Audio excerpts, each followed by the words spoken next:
What's good? What's good? What's good, fans? This is Cam, your man Cam. It is week 142 of the Voice of the Fans podcast. Cleavon, what's going on with you? Doing fantastic, Cam. How about yourself? Man, how's the weather breaking up in the Northwest, man? Do I have to bring my ski jacket up there next week? I would bring it just in case. The weather's Oh, been kind of off and on. oh Not my quite goodness. 100% sure what it's going to do. So, yeah, Oh just my just goodness. to be safe, Oh, I would bring it. gracious. I'm trying. It's June, man. It's June. I'm trying to see some blue skies, get some fresh air. You talking about I got to wear a ski jacket up there? I'm saying it's a possibility. I'm not saying 100% sure, but it could get a little chilly. All right, goodness gracious, man. Anyway, we're gonna be doing this live, fans. Next year, next week, we're gonna have a live broadcast. Cleveland and I are gonna be in the same room next week. How Oh, about wow. that? We're gonna try to see what kind of audience we can drum up, man. Cleveland, you looking forward to it? I Looking got a looking I got a big dinner on the time line. forward to it. And I that got a can of dinner. SpaghettiOs, watching you chow that down. Oh, man. Woo. Well, I'm Can't not wait to see really that. not really looking forward to that part, but I was looking forward to at least Daniels get some ambiance with us. Oh, for sure. Yeah. Yeah. That would be wonderful. It is week 142 of the Voice of the Fan show. As I mentioned, what we're going to talk about this week, we're going to talk about round two of the NBA Finals. So, some players are still playing. The NBA Finals are still going on, opposed to what a lot of these other fair weather NBA fans are thinking. We still got the NBA playoffs still going on. We got Julio Jones makes a decision of where he's going. One of the teams actually we talked about last week. And we're gonna see get Cleveland's opinion on that. We got this day in history. As always, fans, we bring you guys some educational moments, talk about some historical events that happening here in this country, and then we got a lot of fresh topics to talk about. NCAA college football makes an appearance to the show. Cleveland, I'm not sure if you heard, but college football is trying to get some action in mid-June. They tired of being ignored. As always, we start the show off with our number segment, with it being June 10th, 2021, week 142. When you think of the number 10, Cleveland, who wore that number best? Or who do you think, who first come to your mind? The number 10. Well, Cam, being up here in the 206, I'm a little bit conflicted as to who comes to mind first. I'm watching the Atlanta Hawks and what they've been able to do in the playoffs. So, Mr. Sonic, Nate McMillan certainly comes to mind. And then at the same time, I'm watching four-time WNBA champion Sue Bird kind of go off into the sunset in a real, on a real nice ride. So Oh, boy. both of those players come to mind. Who wore it the best, in my opinion, is the great soccer player from Brazil, Pele. Oh, yeah, I don't think there's much argument there. What do you, has Sue Bird announced that this is it for her? No, not at all. I mean, she may play 3-4 more years. I'm just saying she's already a four-time WNBA champion. Believe a three-time gold medalist. So, I mean, she's just kind of adding to the treasure chest at this point. But I think she's certainly given herself that status of, quite possibly in the GOAT conversation. Okay, well, yeah, she's very well in the GO conversation. So a person that comes to my mind is a kind of new guy on the scene, actually, and that's a quarterback for your Los Angeles Chargers, Mr. Justin Herbert. Oh, Does he yeah. has he does he wear it the best? Not quite yet. He's way too No, young in the game. no. But Mm-mm. who first come to my mind, that was Okay. Mr. Justin Herbert, Mr. SoCal, Mr. Oregon, and SoCal himself. So you got a lot of reasons to hate on Justin, but A lot.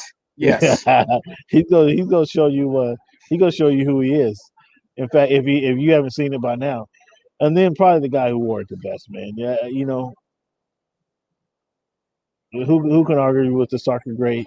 But if you want to keep it here in the States, that guy you like to call him Mr. UTEP two step, Tim Hardaway, who he had to coddle his son last week and kind of put his son in the car and drive him home after they took a spanking to the Los Angeles Clippers Mm-hmm. in Game Mm-hmm. 7.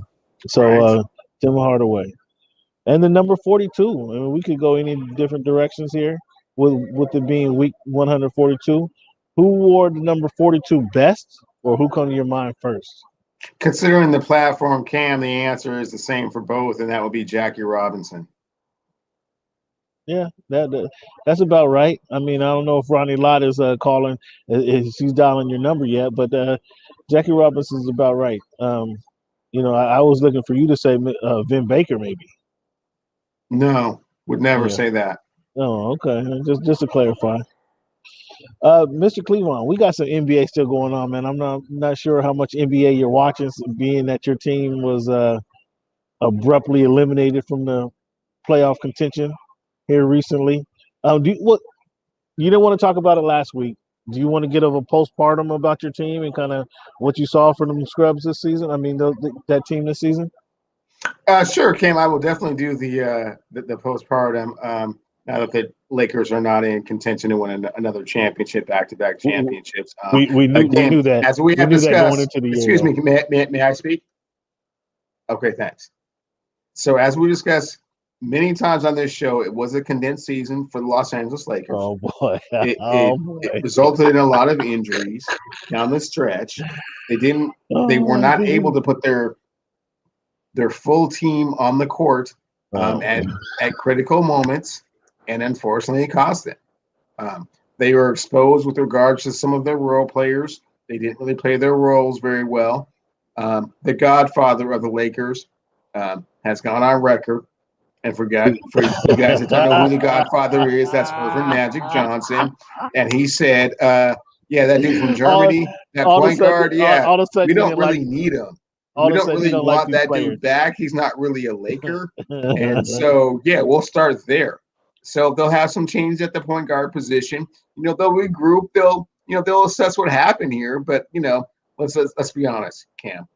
It was a condensed season. They weren't healthy when it came time to be healthy, and the role players let them down. So that's what happened. And the basketball gods have spoken. The Western Conference is unforgiving. They don't care what's going on with you personally, injury wise, and whoever is the best team at the time will take advantage of it. Seize the moment. And the Phoenix Suns certainly did. And it looks like they will be representing the Western Conference in the NBA Finals, from what I'm seeing. Ain't this nothing? Ain't this nothing? So let's back up. Let's back up. So you guys were hell-bent on making some changes. Obviously, you didn't like the team that kind of showed up in the bubble, if you will. That that experiment that was down south that kind of forced the NBA, forced everybody to come back and play a condensed version of the playoffs, a kind of weird and odd version of the playoffs that they were forced to play. That the Lakers pulled out a W. Now you're gonna complain about you didn't complain about the situation when you won the championship, but now you want to complain about the situation as it goes forward. You guys not able to win the championship. You want to talk about? No, not complaining, Cam. That's what I hear. I am just saying it was a contributing factor to why things did not, unfold the way that they should have or could have. Let me say. Okay. So basketball gods have their hand in this as well, and they decided that it was time for LeBron to get a little bit more rest and kind of reassess the way the Lakers are looking going forward, and it just happens sooner than later. So why are the tinkering with the roster, man? You guys won a championship. Why not run it back with your squad? Why you not guys satisfied, Cam? You can't ever be satisfied in the Western Conference, and losing in the first round certainly shows that. It lost to a team that had no playoff experience. Ultimately, a little bit from Chris Paul, here and there, but nothing like championship pedigree. So, but if you were so good to win an NBA championship, why not? Well, Cam, they weren't healthy. Okay, Cam, they weren't healthy. Kentavious Caldwell-Pope wasn't healthy. Anthony Davis wasn't healthy. Kyle Kuzma wasn't mentally healthy. So they weren't healthy. They weren't healthy in a lot of respects. Now the guy's not mentally healthy. Now he was mentally strong enough to get it done. Ain't this something? And you guys are a bunch of turncoats in that purple and gold. Bunch of turncoats. Who's turned away? I'm just trying to let you know what happened.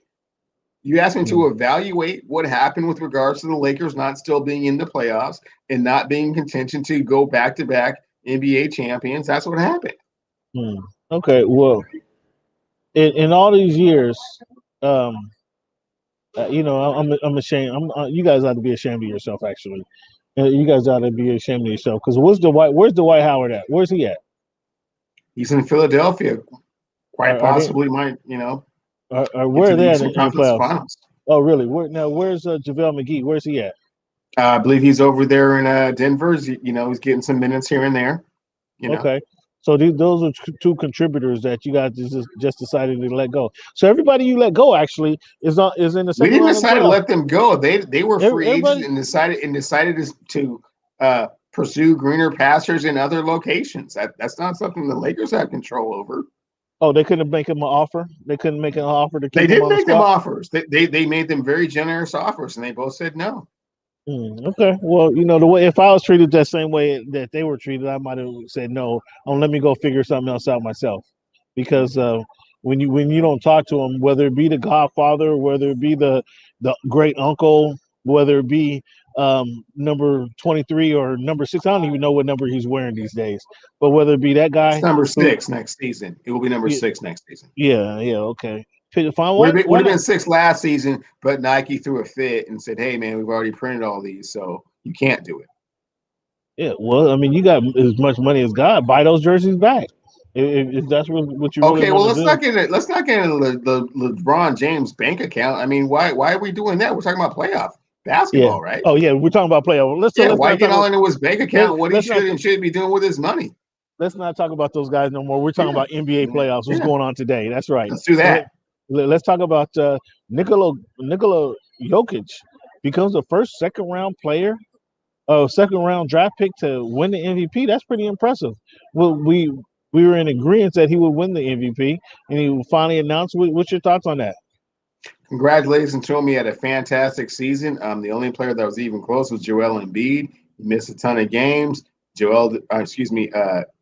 The Joker did not miss a ton of games, and I think he's well deserved of the award. Yeah, well deserving of the award. They may be running up into a little stiffer competition than expected here in the second round, but yeah, it's a well deserved award for him, and kudos to him. Um, Rudy Gobert wins the Defensive Player of the Year award. This is his third year out of 4 seasons winning this award. It's a little far cry from when he was whining and crying about not winning the award a few years ago, right? No, he was not whining and crying about not winning the Defensive Player of the Year award. He was whining and crying about not being an All Star, given the fact that he was the Defensive Player of the Year so many times. So, yeah, it's great to see him do it again. We just witnessed Ben Wallace getting into the Hall of Fame with 4 Defensive Player of the Years. So, Rudy Gobert having 3, I think he's well on his way to the Hall. Isn't that what we're trying to say here, Cam? Oh my goodness! Did you just? Oh my goodness! So you got Rudy Gobert as a Hall of Famer already? Well, I mean, we've seen the precedents. Ben Wallace being the 4-time Defensive Player of the Year, getting in the Hall of Fame with 1 championship. I mean, Rudy Gobert is what 26, 27 years old. He's already I got guess 3. I guess it is the NBA. I mean, they put everybody in the It's a Hall of little Fame. easier. It's a little easier They than the put other it. sports I for mean, sure. if I get a run on the court, maybe I'm gonna try out for the Clippers, and I can have a Hall of Fame career still. If I can get a couple good seasons in, I mean, they put everybody in the Hall of Fame. Wow. So I let's didn't want to say that out loud, but it is a little liberal. yeah, thank you. So we'll leave it at that. And for you to kind of put Rudy Gobert already in the same breath as Ben Wallace, I mean, somebody else, one of my guys from the HM Hoops and Brews. Well, I got to give a shout out to those guys, Pavi and TPJ from Hoops and Brews. Pavi would just love that comment. You already got him in the Hall of Fame. He's drooling already. He's drooling already. But let's talk about how these series are going. The Sixers looks like they swept the Wizards last week, and now they're tied 1-1 in the Hawks with the Hawks. Have the Hawks surprised you in what they're doing so far in the Uh, playoffs and the in Hawks this series? haven't surprised me, Cam. They've surprised everybody. They shouldn't be here. They shouldn't have went to the number 1 seed's house and got the first game. Trae Young shouldn't be playing this well in his first playoff appearance. Yeah, they surprised me, and they're surprising everybody. Well, I did have them in the playoffs. I You did. didn't have them in the playoffs. You I didn't. certainly not have them winning the first round series, and you certainly didn't have them going to the number 1 seed in the Eastern Conference and getting the first game, slapping those guys around. You Well, didn't foresee that. I didn't foresee him smacking Doc Rivers and the 76ers around. Yes, you're absolutely correct about that. But I had them going in the playoffs, meaning that they were going to be playing well enough to get to the playoffs. And who knows, once you get in the playoffs, anything can happen. And we're showing that they're a live dog. They They are. are a lot. They're a live dog. They have a lot of talent. And kudos to Nate McMillan, the aforementioned Nate McMillan, for having these guys ready. If I go back and his record has to be something like 40-12 since he's taken over the team, man. Because Quite impressive. Yeah. they play great basketball. If he was with his team all season, he'd be in that category for coach of the year. So they play great ball for him, and they go about too deep at every position, and that makes them very formidable because they can just keep throwing bodies and bodies at the team. And let's be logical. They did play the New York Knicks, who the New York Knicks for most of the season played over their skis. We'd agree at that. So when they saw a team as formidable as Hawks playing, that was a winnable series for the Hawks. We'll say that. And they went ahead and won. They showed what they can do and won the game. Uh, Trey Young, did you expect to? I'll be the first person to say I didn't expect Trey Young to be able to do what he's doing when he came into the league. I just didn't expect it. I remember talking to Reggie Miller a couple of years ago, and he told me he can do the same thing that Steph Curry does, and I was blown away by that when Reggie said that. But you had to kind of take notice when Reggie, who knows his basketball, will kind of put him in that same category. You kind of have to take notice, and then when you look back at it, it says, okay, Reggie was right because he's doing what he's doing. He's doing that right and having kind of a similar impact on the team. Obviously, nobody can runs around and creates the buckets that Steph Curry does, but he's having a similar impact in the way that number one, they're winning. Number two, that he's getting his shot off and he's getting assists. You got to give him credit for that. Oh, absolutely. No one saw this coming. No one saw that Trey Young's first soiree into the playoffs would be this significant and that he would be that dominant. As we had discussed the last series, I predicted that the Atlanta Hawks would win because I predicted that Trey Young would be the best player on the court. I certainly did not expect him to show out like that and have the type of confidence to go into Madison Square Garden and put on that villain cape and wear it quite nicely and just take them out like a villain is supposed to do. It's very similar to the way I didn't expect D Book to be just such a cold-blooded assassin. I mean, he's had a few off games, but when it came time to turn it on, and certainly in this second series with Denver, he's just like, man, I'm not that dude. I'm nothing to play with, and he's definitely established that. But Trey Young has done it in a much different way, really kind of embracing the villain role and, flourishing in it. So, getting that first game in Philadelphia was crazy, although it was also crazy the way that Philadelphia came back and kind of brought things back into perspective a little bit. Games 3 and 4 should be extremely interesting, but no, Trey has definitely exceeded expectations by anybody's account. Okay, so let's talk. The next series we would talk about is the Nets, how they smacked around. They moved on to round two. They smacked around the Celtics and caused wholesale changes within the Celtics organization that we're going to get to later. But they smacked those guys around, and the Nets is 2-0 up on the Bucks, smacking those guys around after the Bucks sweep the Heat. Now, although the Bucks right now they're on ESPN trying to make a comeback, a decent showing of themselves here in the playoffs. They're up 2 points and they're playing good physical defense against the Nets tonight.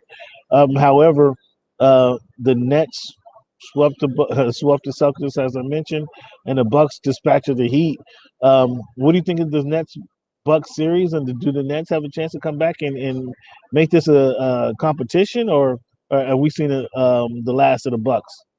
Well, Cam, I really actually don't want to talk about this I series know you don't. I know you don't. I know you don't. because of the way that you've gone on record saying that the Brooklyn Nets were so great and I would told you. swoop What did I through tell you? and I would told you. swoop through the playoffs. You let me finish, Cam. I told you You they let me won't win finish. one. Let They'll me probably finish. lose one Why you game. interrupting me? And I think Why I interrupt said me? two. But okay, go ahead. I know you don't want to talk about them. The floor is yours, sir. You have forced my hand. I have to talk about them because it is one of the topics of the. Look at you! Look at you! Look at getting all excited No, and just eagerly anticipate what I'm going to say because you I know what I got get to say. I'm, Because you know what I got to I'm, say, I got Cam. the sticky note is ready to go. Because you know what I got to say. I'm ready to go on the sticky note. You don't say it. Don't say it. I'm ready to go. They Don't. did not sweep through the playoffs like you said they would. They lost one game so However, far. They however, one game. however, you let me finish, Cam. You interrupted me. However, they probably won't lose another game, man. They look really, really. They somehow have figured out how to make it all about basketball. And when you make it all about basketball and you roll out the basketball with that team, they cannot be stopped. Certainly not in the Eastern Conference. And there's really no resistance. And the only team that's going to come up against them is going to be the Phoenix Suns. Is going to be the best team to play them. Phoenix Suns. Yeah. All of a sudden, you got the Phoenix Suns in the NBA Finals. Phoenix Suns are in the NBA Finals. But back to the Eastern gracious. Conference. I'm not really comfortable with. I'm comfortable with the numbers that Joel is putting up. I'm not comfortable with the fact he's putting those numbers up with a torn meniscus.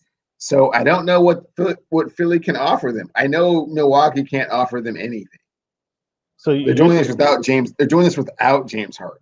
Imagine what they would be doing if James Harden was on the court. There's the point I wanted to make. I wanted to make sure you were completely aware of completely aware. They're doing this with on 4 cylinders, not 6 cylinders. If you go up by 50 in a playoff game without arguably your second best player, and I don't care which one you think is 1, 2, or 3. So somebody could say their best player, your second best player in the lineup. That's a problem, man. That's a problem. You go home to Milwaukee and see what you can do, but I don't feel confident you guys can do much. Milwaukee looks like they're trying to do something. They're trying to put up a fight right now. It's 60. We got this good old Eastern Conference basketball game. It's 69-65, starting the fourth quarter in Milwaukee. And, okay, cool. So they're trying to dirty it up, man. Try and make it physical. Try and do the best you can. That's exactly.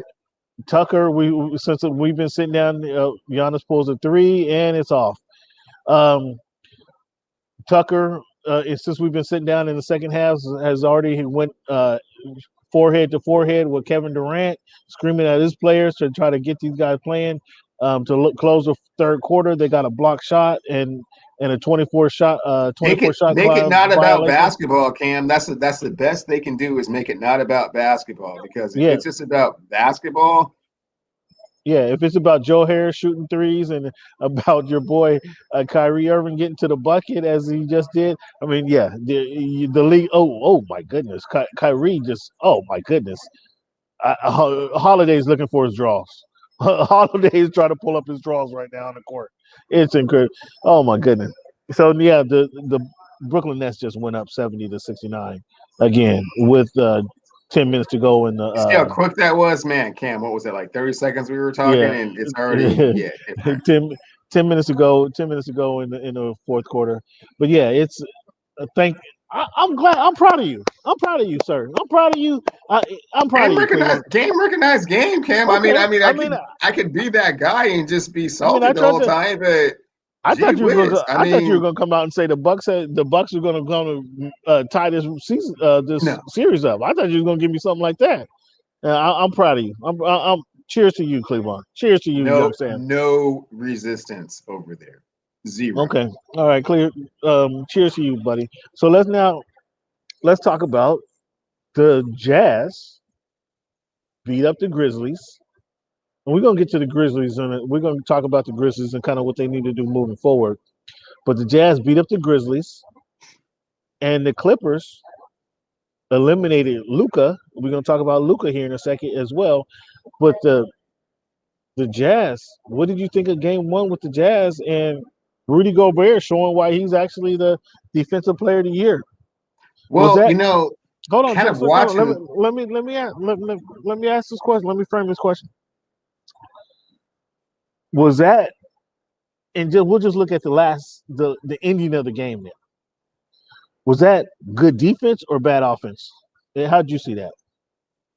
No, that's good defense. I mean, the Clippers certainly can run their offense. I mean, they have enough pieces in place, and certainly they have a guy number 2 that can turn it up to a different level. So sorry. Oh, you The notice that? question is if and when. The question is not whether or not he's capable of doing it. The question is simply if and when. So, look like you had some revelations over this last week. I have. It's not that I've had revelation. That's why I love NBA playoffs, because it's not about what I think. It's about what you're going to do. If you do it, then man, welcome. I completely acknowledge and see it. Whether I think you're going to do it or not, that's a different story. But when you do it, then you did it, right? Oh, hey, Lean back, Luka was killing him. Okay. They had not won a game at home until it really mattered. 7. Until it really mattered. And all of the games that the Clippers played, what was Kawhi averaging? 70% from the field? Ooh, and his shots are an average of 16 or 17 feet away. Oh, Cleveland is doing his homework. Yeah. So, when Kawhi plays perfect, yeah, they're going to win. Can he play perfect every game? I don't know. That's kind of hard to do, to play perfect. But when he does, they don't lose, right? You didn't mention Paul George having 7 consecutive 20 plus. I'm not mentioning Paul George. Other player I will mention on that team is Mr. Morris hitting them corner threes, because that was real timely. That was huge. That was a record. He set a record. Rest of your squad, I ain't got really too much to say about him, Cam. Hold on. Let's just be specific. Marcus Morris Sr. actually, his 7 threes were a playoff record, a Game 7 record. Actually, he tied the great Steph Curry with 7 3-pointers. There you go. In a Game 7, and they absolutely needed it. They need every one of them, and then you can't ignore Paul George. Paul George had 20. Nah, man, no Paul George. Listen, you got to listen. 7 consecutive games man. of 20 points or more. Nah, man. 7. That's consistency. We're not talking about Paul George. We're not talking about Pretty Boy Paul. We're not talking about PG-13. You don't want to talk about consistency. No, he was real in and out. He was real in and out. 20 points a game for 7 straight games? That's in and out? What are you talking about? Why don't you want to talk about consistency? I don't know. We've already made the comparison. He is the Chris Webber of his generation. So he doesn't really covet the spotlight in the moment. So fortunately, he has someone that shoots 70% from the field and will do whatever it takes to win a game. Because it's not Paul George. Okay, all right. So where do you see, who do you have winning this series, the Jazz and the Clippers? The Jazz were up. They won that game. Well, hey, man, it really should be the Clippers, right? Because they've been extremely fortunate that they're playing a team at home, on the road at their home without their starting point guard for the first 2 games. So if they don't get a split, that's horrible, man. Yeah, they need to get a split. But they played them. They played that team. The game obviously went down to the final bucket. It was a 3-point game in the minute, and then Paul George, as you don't want to talk about it, we don't want to say a no-show, but he really didn't do anything in the stat book, right? So with a 3-point game and your second star really has little impact in the game, you kind of should the Clippers be excited about this turnaround, about this opportunity, or should the Jazz be more comfortable? Who should be more comfortable going into Game 2 tonight? The Jazz should be more comfortable going into Game 2. There's no reason that the Clippers should have lost a game to a team without their starting point guard. We'll get into this a little bit later with regards to some comments made by a player from the Pacific Northwest with regards to losing to a team without their starting players. So this is no different, man. Okay. Clippers should have got that first one. If they don't get this second one, it's embarrassing for them, and the narrative will change dramatically as into, well, Kawhi, it's time to be perfect again. Let's see it. But he's proven that he can do it. He's proven he can do it. He's proven he can do it. He can and will do it. There you go. So the Suns and the Lakers. We Mhm. just get we talked about the postpartum already, but the Suns sent them home fishing. Where did they go on vacation? Where did you guys choose to go? Barbados. Barbados. Okay, all right, not a bad place to go. Right, it's always hot. The white beach, white sand There you beach out go. there. There you go. You Okay, understand. You all right, understand. not a bad place. So now the Suns are up 2-0 on the Nuggets. Excuse me. Yeah, they're up 2-0 on the Nuggets. I got that right. Um, no, that's not right. They're not up 2-0 on the Nuggets. The Suns are up 2-0. I'm having a brain fart of who they're playing. The Nuggets are playing the Portland Trailblazers, or the No, no, Nuggets. no, no, no. The Nuggets beat the Portland Trailblazers. They're Nuggets playing the beat the. Phoenix Suns in the Yeah. second round, and Okay. the So Phoenix Suns are up 2-0. they're 2-. No, it's not 2-2, but they're 2-0. 2-0. Yeah. Can Nuggets come back in this one, or do No. I mean the Nuggets? The coach yesterday, Mike Malone said essentially the team quit. He said they tapped out. Um, I wasn't able to watch the game last night, so I can't give you very little commentary. I did see the first couple games, or the first game anyway. Do they tap out? Are they done? Can the Nuggets win a game here with the league's MVP? They can get a game, and probably the game that they're going to get is game 3. Just understanding how teams fare in the 3-0 deficit. Um, that's the game they had the best opportunity to get. Did they tap out? They were probably mentally exhausted from trying to fight off that Dragon logo Lillard last series and just barely were able to do that. And then they come into this series realizing that they are undermanned without their starting point guard or shooting guard. And then also realizing that D Book, a cat named Devin Booker, has stepped into the playoffs with a real sense of authority and a real sense of I am not effing around with you guys, and it's time for you to swear me in. No, I'm a main guy in this league. he's to swear him in. It's time I, for him to swear him in. so let's talk about D Book for a minute. Going back to last season in the bubble. Now I've heard it's funny. I wish you could be a part of some of these conversations that I've had in the last. What's today's Thursday? In the last 3 days, I've been told that the bubble didn't matter. Whatever happened in the bubble stays in the bubble. It didn't matter. Proof is um, proof is what the Lakers has done this season, what the Miami Heat has done this season, and then Devin Booker. And I'm saying, in contrary to that, okay, if those two teams didn't matter, what happened in the bubble? What about Devin Booker and what they done? They went 8-0 in the bubble, and just barely because Lillard went what 8-1. Did they keep Phoenix Suns out of the bubble competition? Correct. So Correct. I thought. Well, I love what Chris Paul has done. I like.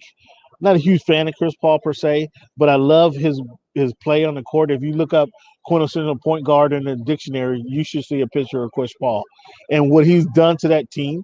What he's done for that team, kind of making sure that everybody gets in the right position, coaching up and mentoring DeAndre Ayton, and allowing Devin Booker to flourish even more, helping him to flourish even more. I really love that combination of what he's done. Not to mention the head coaching of Monty Williams and the relationship that Monty Williams and Chris Paul had from when they were in New Orleans, when the Hornets. So it's kind of a reunion for those guys, and not to mention now they have quality talent on their team in the way of Devin Booker, Mikal Bridges, Dario Saric, Jay Crawford. They have a lot of pieces on that squad that kind of highlight and emphasize just pieces that fit, and they work and they mesh well with each other, right? Um, they have the quintessential 1 through 5 player. We talk about the basketball where basketball has come really positionless basketball in a lot of ways over the past couple of years. They have the traditional 1 through 5 player, a point guard, a shooting guard, a small forward, a power forward, and a center, a legitimate center. And we see how that really works, right, on the court. Good coaching, the coaching and camaraderie works. I'm still questioning, maybe we'll get back to it later, but that conversation I had with the GM, and he tells me the GM, the NFL GM, and he tells me that continuity is no concern of his. I have to get that verified somewhere, from somewhere else in some other way to see if I have a reason to question that sentiment, or was he right, and I need to follow that sentiment. I need to get that clarified. But with their play, the Phoenix Suns tell me that symmetry matters, and the union between the coach and the players matters. That's what this tells me. The way that the Suns are playing, and so my I wonder though if the Suns have too much, if all the confidence they have, can they finish this? Can they finish this series out against the Nuggets? And I mean, they're going to have to play the Clippers the next round, and I don't see them beating the Clippers, although they have a better record against the Clippers this season. Is going to be very touchy. And can these players then stand up? When the nobody on that team has been in the Western Conference Finals before, so that's going to be a whole new scenario and a whole new set of pressures that they must contend with. So I want to say kudos to these Suns for doing what they're doing, but do we not see um, the Nuggets come back at all? Do we not see the league MVP come back and without their best player, without one of their best players, do we not see them make any noise at all in this series? No, Cam, this series is over. And it really kind of comes down to, I mean, of course, the focal point is D Book and what he's been able to do, and how he's kind of kicked into the door, waving the 4-4, like real serious. So that's first and foremost. Chris Paul giving them that continuity and that leadership and that guidance, that's important. This will come down to two players. The most annoying player in the playoffs at this point has been a cat named Cameron Payne, man. He comes off the bench. He does not miss any shots. He D's up everybody. In the Lakers series, I have to own up. I have to confess. I was just like, man, will this guy please miss a shot, man? Like he just timely jumpers, man. And he's just that glue that holds them together. And then secondly, which is kind of a two-part thing. One, you mentioned Monty Williams and the relationship that he has with the players, and how much they trust him and respect him for all that he's been through and all that he gives to them.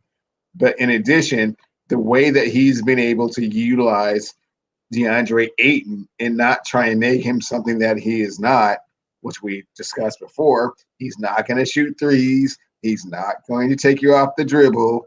But if he's roaming around in the paint 5 to 10 feet, whether it's on the offensive side or the defensive side of the ball, you have a problem with that. Why not he's let him young and agile and athletic, man, and he's finally bringing it all together in those 20 and 10s.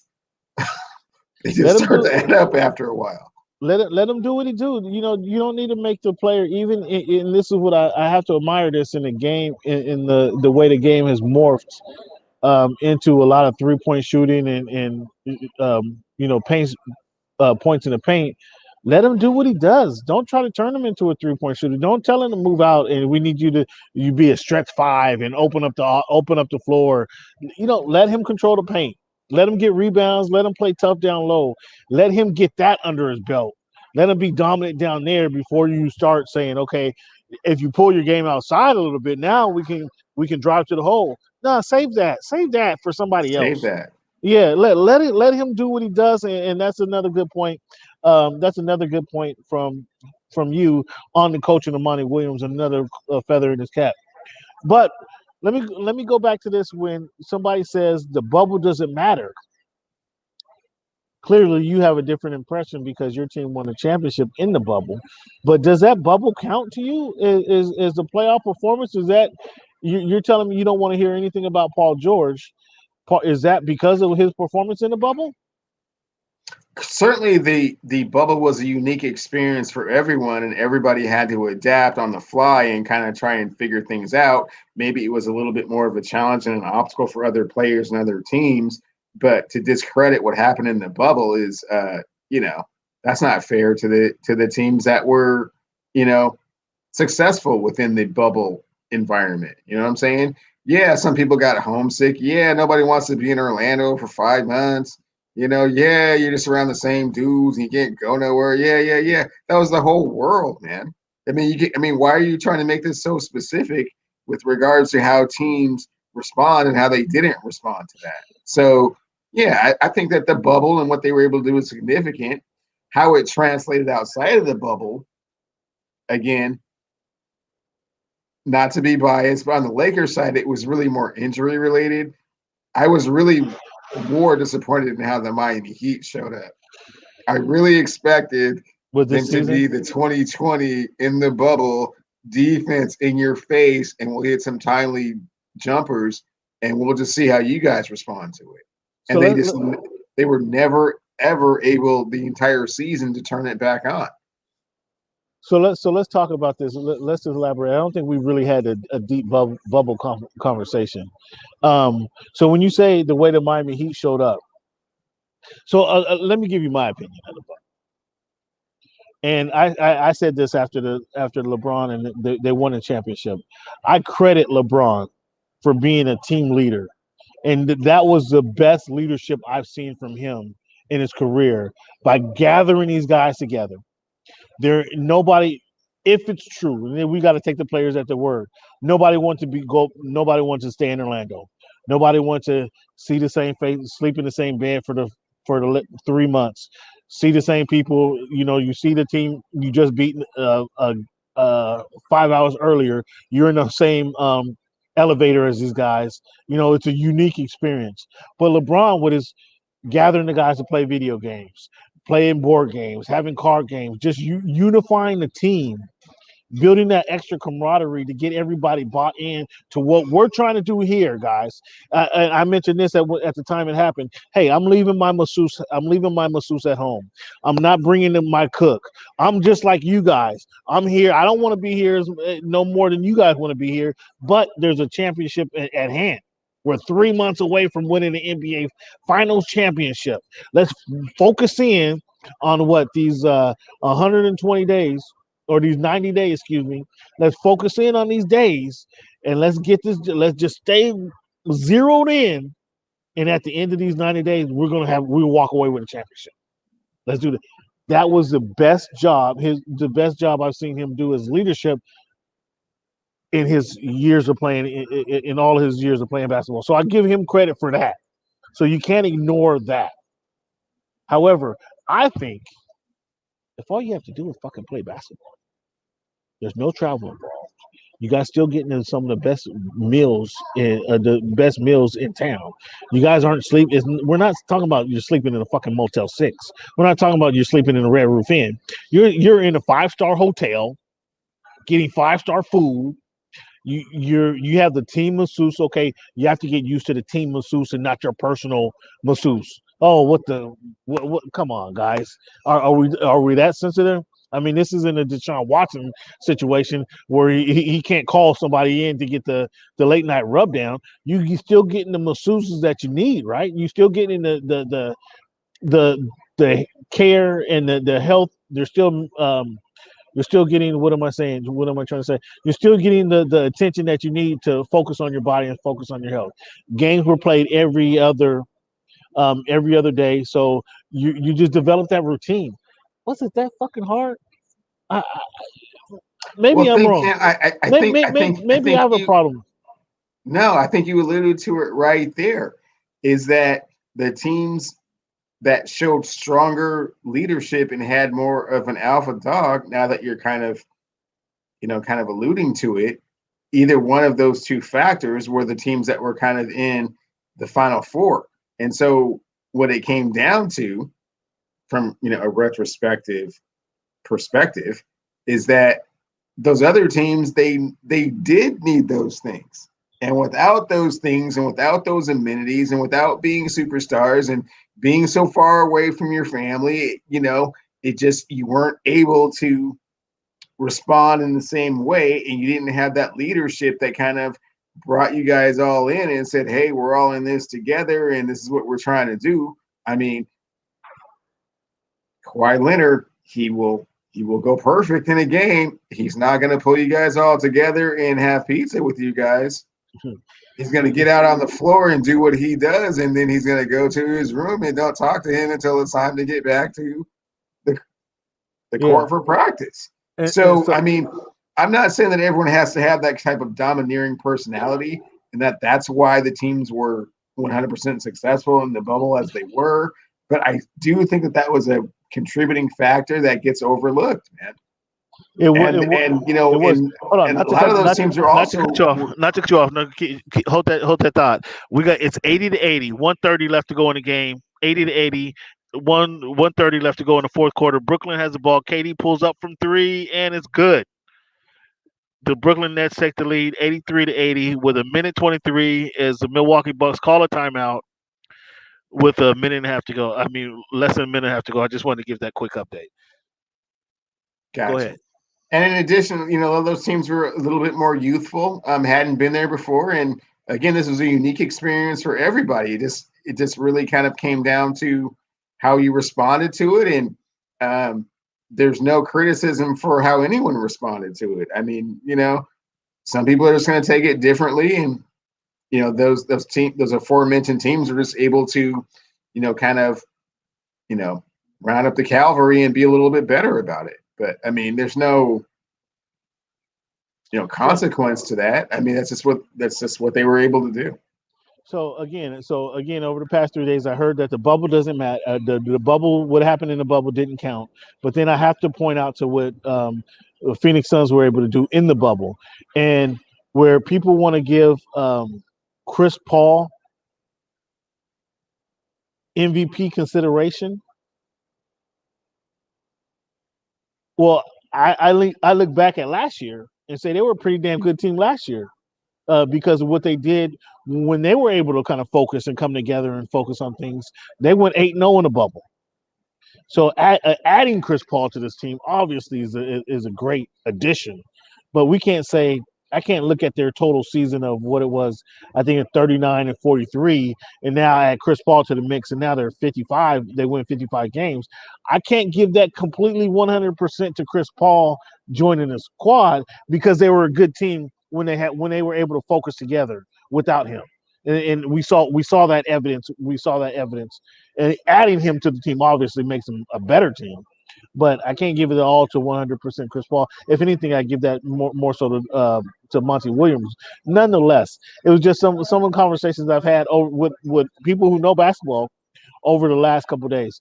And then when you speak of Kawhi Leonard, this is something else I was told that was where you've heard me say, and you heard me be frustrated that why Kawhi Leonard, what he is not, is a leader. He's not a leader. We know that, and it was proven.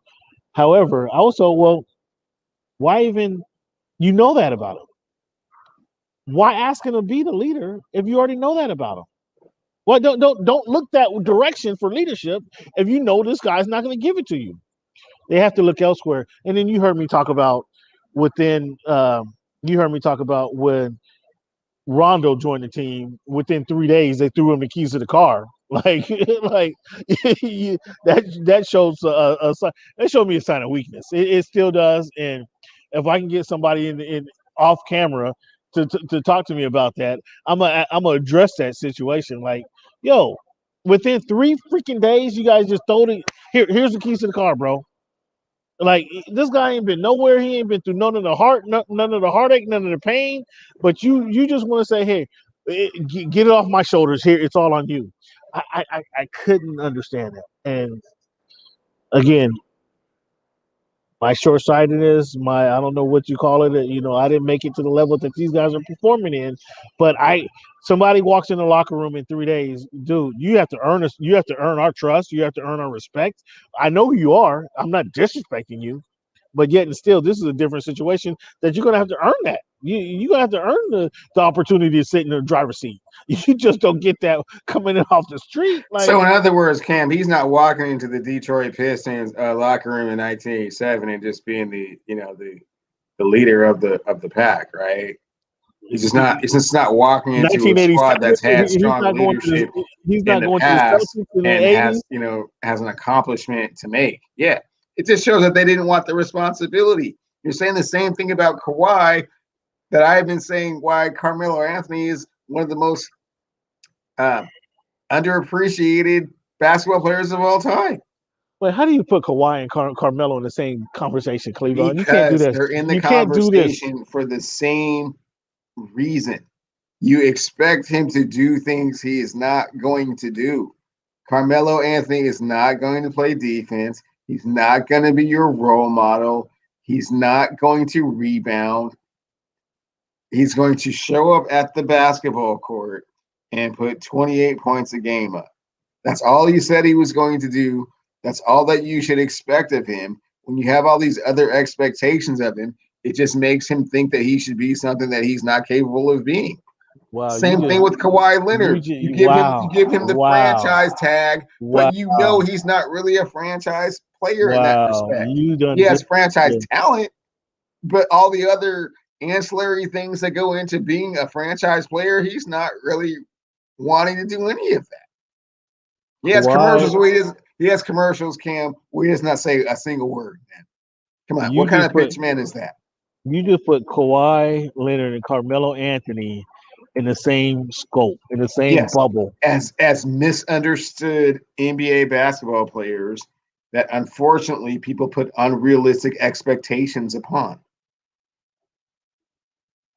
Kawhi Leonard's not a leader. He will come out there and play perfect for you, though. Oh, my goodness. Okay. If you leave him alone and don't ask him to do all those other things, yeah, he'll come out and hit you for 70% from the field. The Bucks are going to get a win. The Nets missed their final shot, 83-84, 2.8 seconds to go. The fans are going crazy at the Pfizer Forum. Oh, man, guys are taking off their shirts, their chest bumping on the stand in the sidelines. Looks like Bruce Brown missed a shot with a couple seconds to go in the game. We got young fans, young and old fans hugging. I don't know who this is with the fat goat chains on the sidelines, cheering and chest bumping fans. But it looks like the Bucks are going to get a W here. Their first W. So I was incorrect, Cam. Maybe I spoke too soon. I thought these guys were making it all about basketball. Wow. Now all of a sudden it gets into all those other things, Cam. We got a different story now. You jinxed them. You jinxed them. Mid-podcast. We have to flip the script, man. You jinxed them. You jinxed them. Mid-podcast. Let's see what happens. Yeah, Brooklyn's not all that, man. Oh, Kyrie gets the ball. Oh, and here we go. Bruce Brown driving to the hoop. And, he might have got fouled there. But Kyrie, what are you doing, Kyrie? Kyrie got the ball, throws it to Bruce Brown, throws it in desperation. Bruce Brown gets a lefty layup that he missed. And here Chris Middleton goes to the free throw line, and he hits his 34th point of the game. Chris Middleton steps up at home with 2.1 seconds on the clock. The Milwaukee Bucks are up 2.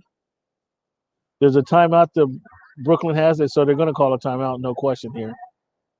They call a timeout, 2.1 on the clock. We see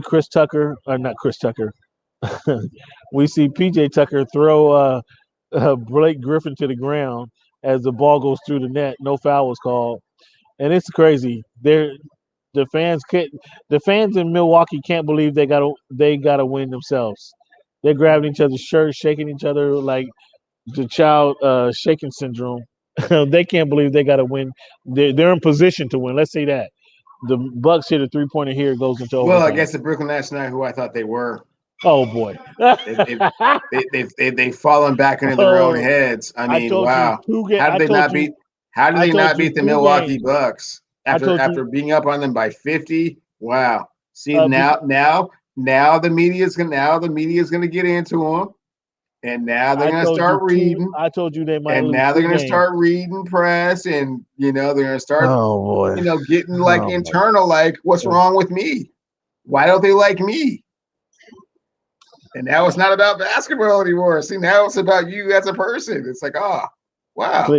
Cleveland, stop it. Giannis is a stronger individual here. Cleveland, stop it. He's a stronger individual here in the heart than any of the three of them. Nobody's listening to you right now. Nobody's listening to you. They have to listen. Brooklyn did not take care of business. What happened, Cam? Oh man, whatever. Whatever happened. We're here now, and it's 2-1. So let's see what happens. They're inballing the ball. He comes to KD. KD throws up a prayer through. Ooh, off the back of the rim. Ooh, just off the back of the rim. That's an L. Oh my It's goodness. L. Oh my L. goodness. So now they have to go back and talk about the L. Yeah. What's today? Thursday. They'll show up Saturday, get there to get the W. Will they?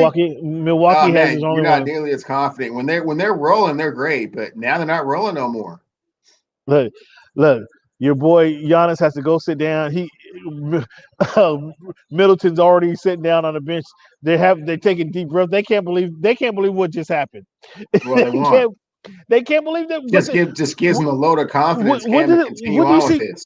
When do you see players go sit down on the bench after they win a game? Usually they're high fiving. They go to the locker room and they're cheering. There's some relief there. It wasn't supposed to happen. No, they go to these guys are went and sat down on the bench. Like, oh my goodness, can you believe what just happened? Can you believe it? Like, dude, come on, these guys they're out of it. They win one game this series. They win one game. That's it. It's okay, KD. It's okay. It's okay, dude. It's okay. You can't hit them all. Can't hit them all. See now, you know what KD's doing right now. Look, the fans don't even want to leave the building. The fans are still in the fans are still in there in the building like they're in shock. No, everybody's in shock in Milwaukee. They're in complete and utter shock. But you know what KD's doing right now. KD's hot. Oh no, he's going to his burner phone, and he's going to his regular phone, and he's looking at what people are saying about him. And he's got his burner phone hot, ready to come back at these fools. We're talking blasphemy about him. He got his burner phone out. He's coming right at you too. He's coming right at you too. He's coming. Here. I'm here.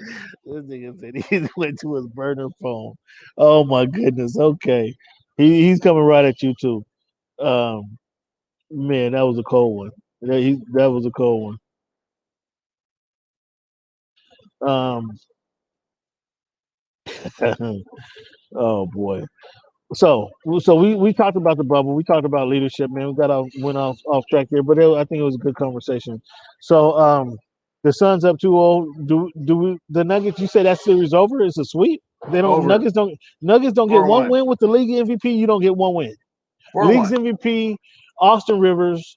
As I said, Cam, I think it's game 3 that they get. If they don't get game 3, they won't win a game. If they win a game, it will be game 3. Okay.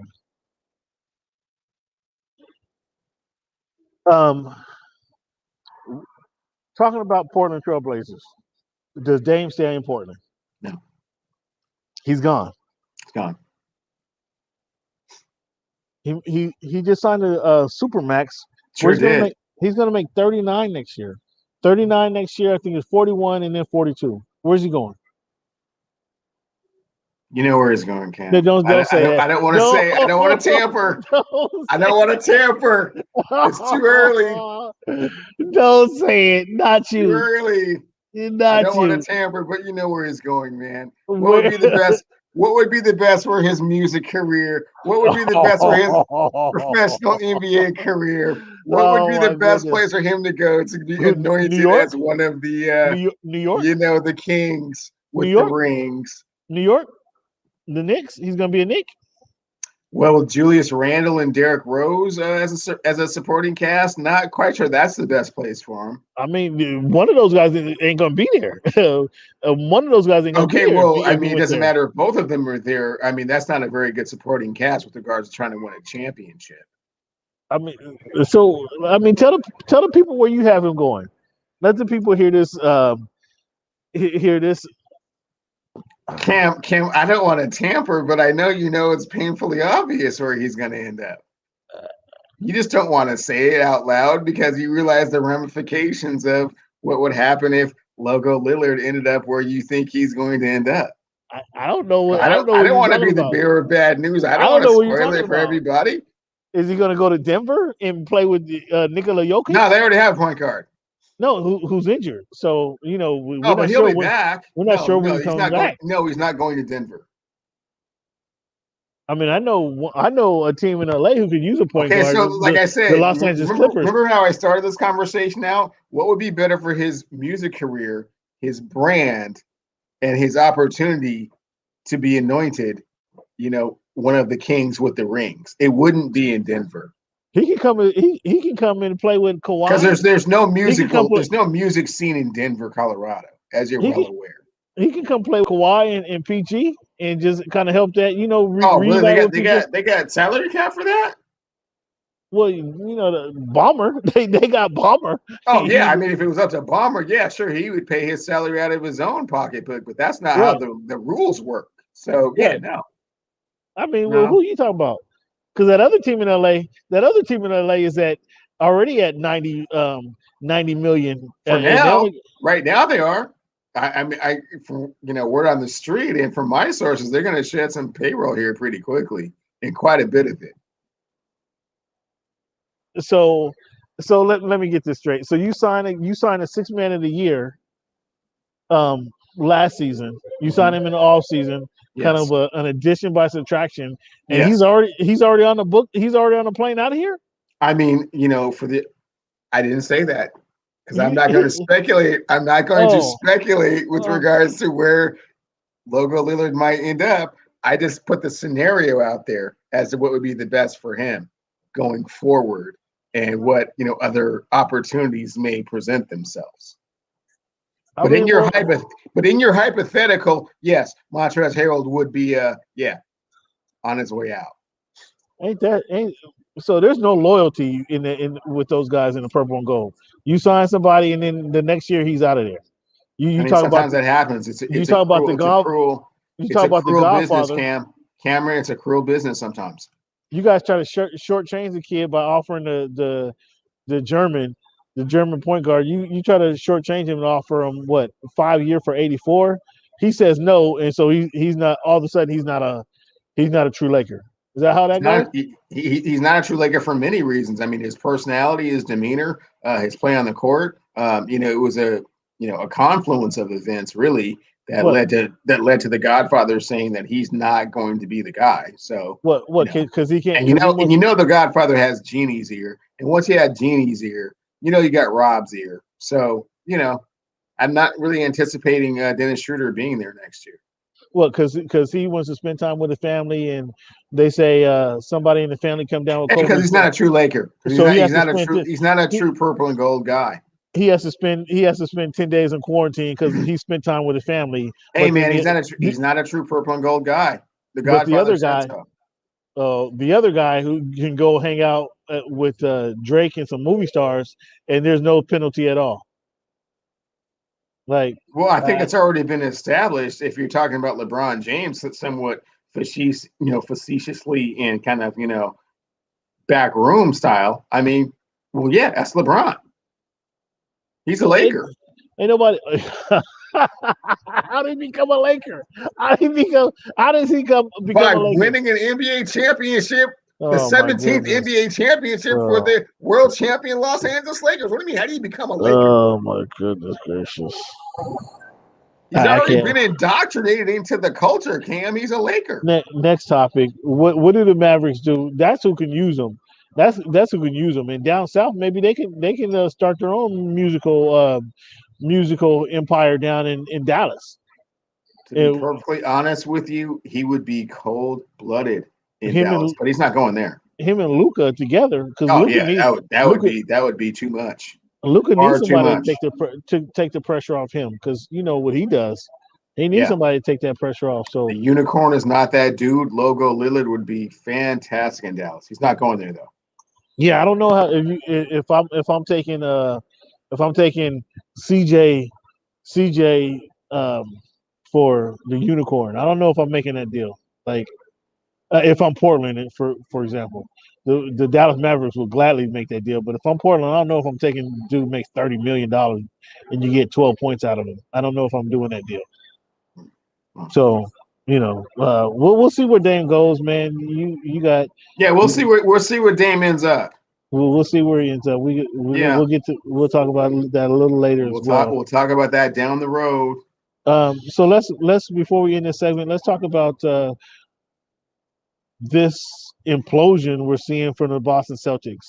Ainge essentially quits his job, promotes. Well, before he quit, he promotes uh, Brad Stevens, and then he quits his job.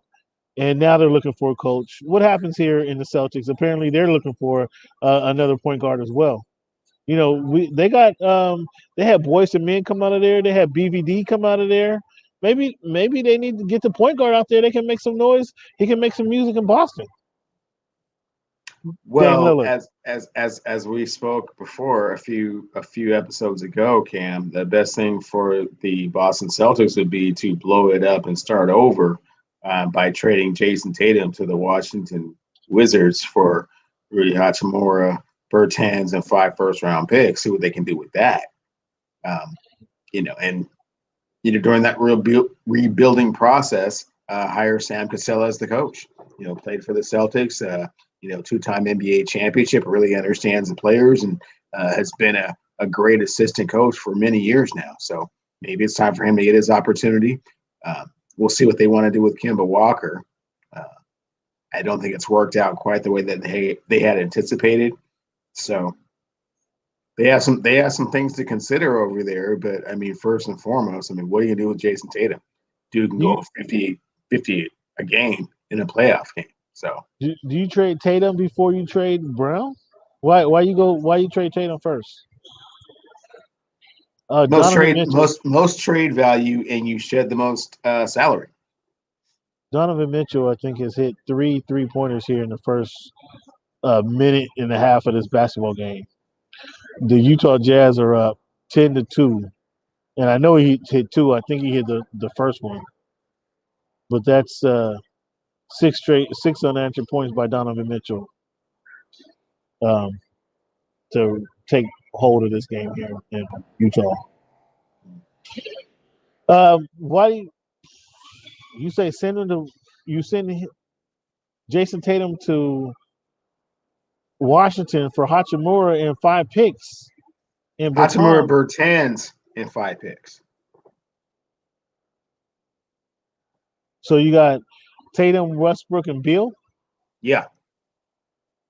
Who? Well, they got a couple players down low. I mean, why not send Jason Brown though? Why not get rid of him? Because he's not what they need. He's not what Washington needs. Right. Why would the Celtics trade him to Washington in the same division? Because they're blowing it up. They're starting over. Brad Stevens has an opportunity to put his fingerprints all over the blueprint. He doesn't have to use the Danny Ainge model. He can do his own thing. And you just start over. You shed payroll. You get younger. You get leaner. You trust the process. You pull some players back.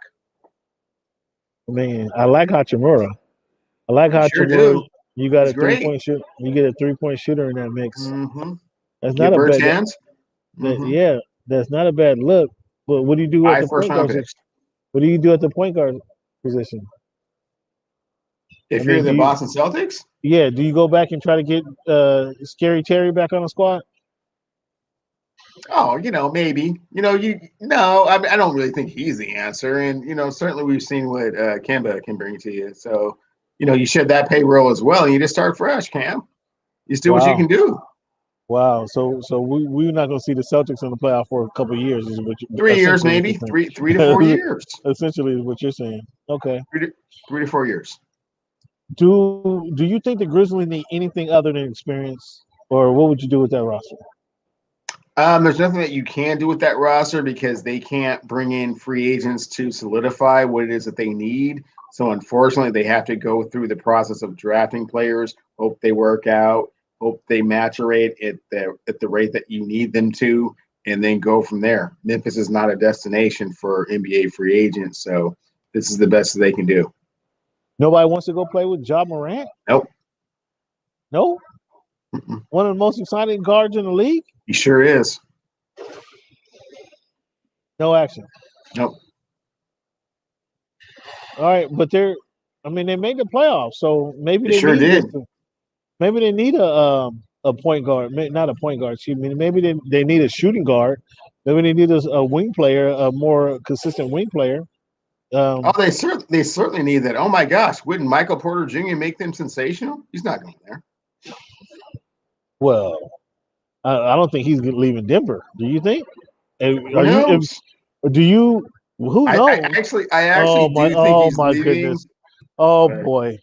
Oh spoiler my alert, goodness! I Oh actually my do goodness! think he's leaving Denver, and here's Oh my why. goodness! Here's Oh why, no! Cam. No! Come on! Someone is willing to give him that max money, Oh, understanding how fragile he is, and Denver is not going to be willing to do it.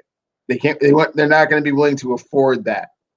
who? Let me guess. Who's willing to take that opportunity? I think he's Because going to. the Clippers didn't do it. The Clippers didn't think of. I didn't say West Coast. Uh, Hear me okay. out, Cam. Okay. I'm listening to you. I think he's probably headed towards the East Coast. The Big Apple. I didn't say that out loud. Oh my goodness! This guy. Okay, so you got Denver breaking up that If they can hold, if they so choose to hold him within that rebuilding process, not even rebuilding because they got to the Western Conference Finals last year, but through they're not, the getting healthy process, they can't let him then go. that's great. But it's going to They can, cost them like 30 mil a year to do it, and I don't know if Denver is the market to be able to afford that. they got enough dispensaries around town in Denver to kind of pay for that salary. They can't let him go. Like if they decided to let him go, yeah, they're going right back to the lottery. Even with the MVP, they can't let him go. That would Okay. be ridiculous. That would be ridiculous. Okay. Um, Cleveland, let's take a little break here. When we come back, man, again, we got some NBA or NFL topics to talk about. Um, we're going to get also into Julio Jones made some noise this week. He Hmm. went to a team. He went to go play with your guy. We know who all of a sudden Sure your guy did. is. He went Sure to go play did. with your guy, and Sure I did. want to know. I want to ask you: does that change the fortunes for your guy and the Tennessee Titans? Well, let's talk about that on the backside. Let's take a little break here. 90 seconds, Cam. I'll be right back. Yeah.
You missed Big Zoo giving the defensive player of the year a facial like he's at the haircut. What is it? Sports clips for men. He just gave him a facial like, ooh. Well, I'm glad. I'm glad that he is there doing it in the absence of Serge Ibaka. So,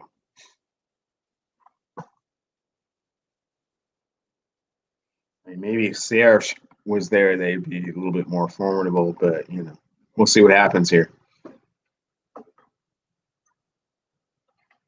Man, Zoo, that was crazy. Man, I hope they're able to get a split without Mike Conley Jr. playing any games. I mean, you can look. It's all good. It's all good, man. You got to cut that out, okay? No, I hope they're able to do that. You got to cut that out, man. I know what you're trying to do. What am I trying to do? And I know you're trying to speak ill of my team and trying to give them some bad juju.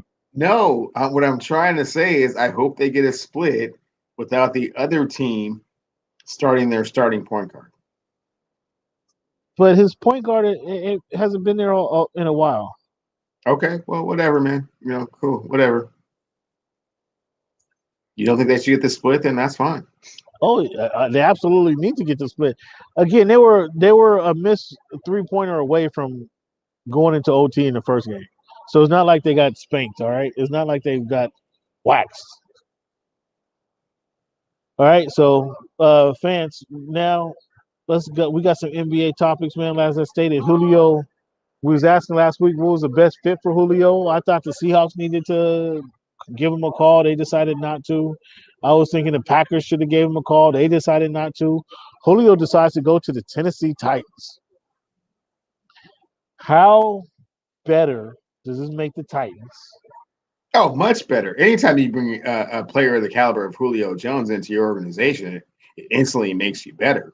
And with a team that really struggled in the passing game, other than the intermediary routes, he definitely gives them that explosiveness on the edges, and they'll be better for it. Well, what do you your guy, all of a sudden your guy is Ryan Tannehill now. I expect you to draft him in your fantasy football league this season. Possibly. Um, does he get better? Does he get better, or is that better for Ryan Tannehill, or is that better for um, Derrick Henry? The Oh, it's signing of better for Julio Jones. both. I mean, it opens up running lanes with Derrick Henry because you have to, you don't have that extra player that you were committing to Derrick Henry because they have to commit to Julio. Yeah, it makes Ryan Tannehill better because you give him an explosive weapon on the outside like a Julio Jones. So yeah, they'll be better. Are they gonna be better in playoffs? Are they going to the AFC Championship, or do they win their division? Or Well, 2 years ago where they went to the AFC Championship. Unfortunately, they lost to the Kansas City Chiefs, which there's no shame in that. can they beat the Chiefs? Can this team beat the Chiefs? No, that wasn't really the question, though, was it? The Well, question was whether they would be better. So yeah. yes, they will be better. Will Well, they beat yeah. the You Kansas you City said Chiefs? I don't think so. okay, so they're not. They're still not good enough to win in the AFC, is what you're They're still telling me. not good enough to win The the quarter, the AFC. quarterback, their quarterback is still No, not good enough to take lead into the Super Bowl with this um, assertion of a semblance of talent. Is they what have you're a much saying? better chance. I mean, injury certainly plays a part. Scheduling certainly plays a part. Where you play your playoff game certainly plays a part. Oh So my yeah, goodness they gracious! put themselves in a better position to be successful. Okay, where the Clippers is really messed up now is they got Paul George another brick. They got was the sixth man of the year. Now he's going between his legs. Oh, they're not playing no defense. Ty, Luke, call timeout. Ty, there you go. Ty, cuss these guys out. Ty, they just let Donovan dribble right through the middle of the hole for an easy layup. They just allowed your boy, the sixth man of the year, go between his legs, around his back, step back for a 3-pointer, and they're just not playing no great. Put these guys on their butt, man. Mm, mm, Where it was 12-15. Now all of a sudden, what is it? I think it's 22-15, just like that. Yeah, they need to be more physical. He said that in the pregame, but we don't see their physicality. mm, Um, all right, sorry to change the topic. I just want to give you an update of what's going on in Utah. Um, you say in all your infinite wisdom, the signing of Julio makes the Titans better. It helps Derrick Henry out. It makes the quarterback better, but yet and still they still won't win the AFC. correct. Okay, well, so ultimately it doesn't do anything. Okay, that's fair enough. No, it puts them in a better opportunity if certain things break their way to be in a position to win the AFC. But as it looks right now, I don't see any other team in the AFC other than the Kansas City Chiefs representing the AFC in the Super Bowl. All right, that's as of today, June, in the middle of June. We're gonna see if this Correct. changes. Yes. We're gonna Yes. see if this changes here in the next month or so. As well, it should. Does Aaron Rodgers play another down for the Packers? No. He's not going. If he's not going to play for the Packers, I think they'll kiss and make up. I think their best move was to sign Julio Jones and say, "Hey, dude, we're trying to put talent. We're trying to make it easier on you. We're trying to put talent around you." They chose not to. So if he doesn't play in Green Bay, where does he play? Denver sounds like the most likely destination at this point. I heard about that, but is Denver better than Green Bay? Green Bay, No. You were in the NFC Championship last year, 9 plays away from going to a Super Bowl, or not even 9 plays, 9 yards from going to the Super Bowl. You're gonna go to Denver? You're gonna be 500? It's principalities involved here, Cam. It's the principalities involved in it, huh? Okay, wow. So in that, do you like what you heard from out of Love, out of Jordan Love? Confidence. Yeah, he should have confidence. It clearly looks like he is going to have to be the guy sooner than later. Probably a lot sooner than he had anticipated. And man, if you're that dude, be that dude. I mean, he Good got luck. a year to he got a year to sit down. So you say good luck. Don't sound like you have much confidence in him. I mean, not really, but I mean, I'm glad that he has confidence in himself as well. You should when you're thrust in that type of situation. So hopefully he makes the most of it. Okay.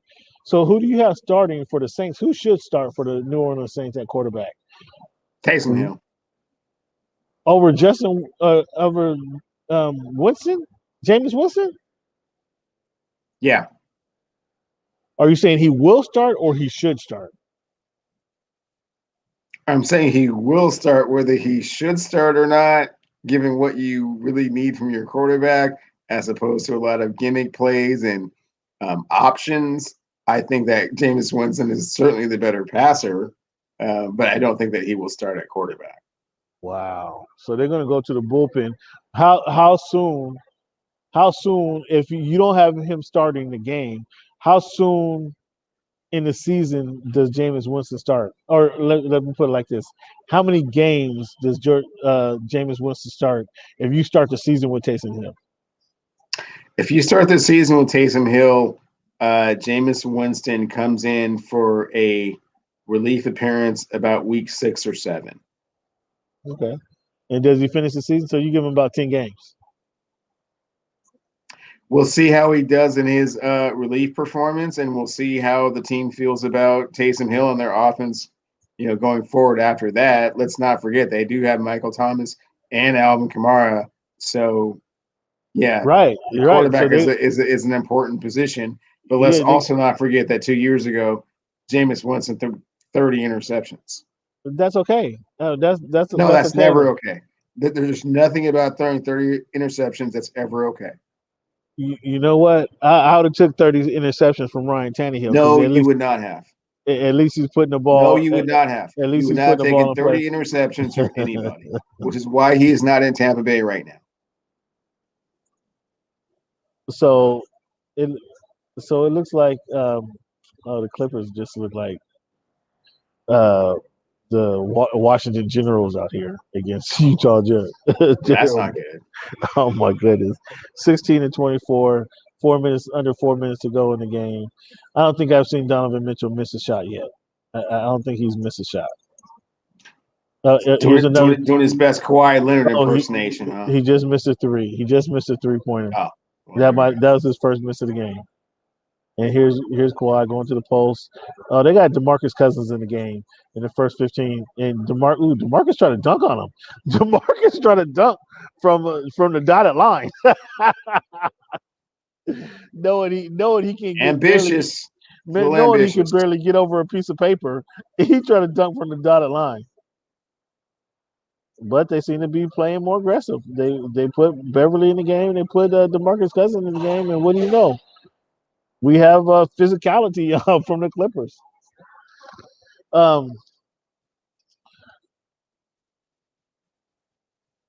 Now we have fans. We're going to get to our divisional predictions. It's that time again, Cleveland. It's time to get down to our divisional predictions.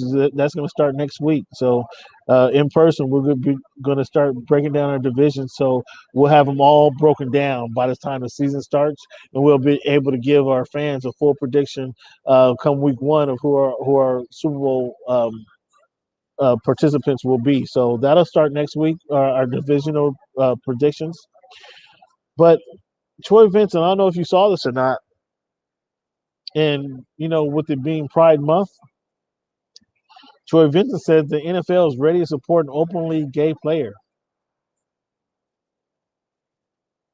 Not so sure about that. Where Troy may want to say that maybe he's caught up in the moment in New York, and they just had the Pride Parade. I don't know what's going on, and he likes the colors, but I'm not so sure the NFL is ready to support that. What do you think? Certainly is the politically correct thing to say, but it's not true. Well, there you go. We agree there. So that's pretty odd that he would say that, and obviously the time speaks to why he would say that. But I totally disagree, and we'll see how this transpires, and we'll see if this ever catch any legs actually, because I think he's not being truthful with NFL fans, or maybe he stuck it in there late at about 5 p.m. No, Yesterday. he completely 100% understands the demographic of the NFL fan, and he knows that that's not true. But he All knows that right. it's the right thing to say, and certainly start the conversation. But no one's doing that next year. Yeah, it'll be wild. Kawhi Leonard goes to the hoop. Oh, misses the lay-in, but the Clippers are. It's a 3-point game right now. Let's see what the Clippers um, how they close this first quarter. Right now, it's a 3-point game, and the Clippers look like Pat Beverly, and bringing Boogie Cousins off the bench was a good move to start. Mm-hmm. Um, because they get another turnover on a fast break. Patrick Beverly. Oh, you got to pass it to Kawhi Leonard. Kawhi passes to. They get a steal. It's a 2-on-1. Passes to Pat Beverly. He's going down the court, and he decides to go in for a lay-in instead of get the ball to Kawhi Leonard, and he gets fouled. Is he going to the free throw line? And yeah, Pat, you have to get that ball back to Kawhi Leonard. Although he is going to the free throw line, you give it to Kawhi Leonard, it's a dunk right there. But again, he goes to the free throw line. Let's see if he makes his free throws. Fans just kind of giving you up to date. I know Cleveland's and he misses a fucking free throw. I know Cleveland is concerned about what's going to happen in the series, and he itching to get to the tube to watch it. Cleveland, what's that? I said pretty much indifferent. If the almost said the Lakers. I heard If you. the I heard you. Clippers get I the heard you. split, great. If they don't, shame on them. That's all I got to think about it. So he makes one of the free throws. So as bad as this first quarter was, it's a 2-point game here with just under 2 minutes to go. With as hot as Donovan Mitchell, I'd like to see what Donovan Mitchell's numbers were in that first quarter, because I only saw one miss, and so we'll see how things transpire. Cleveland, let's take a little break here.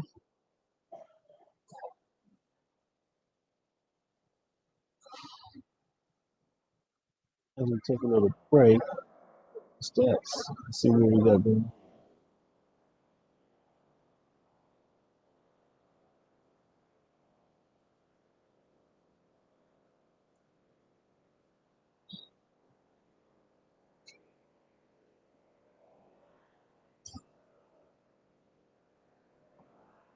Donovan Mitchell leads all scorers 6 for 9, 2 from 4 at the 3-point line with 14 points in the first It quarter. just seemed like he couldn't miss, huh? Man, it just seemed like he couldn't miss.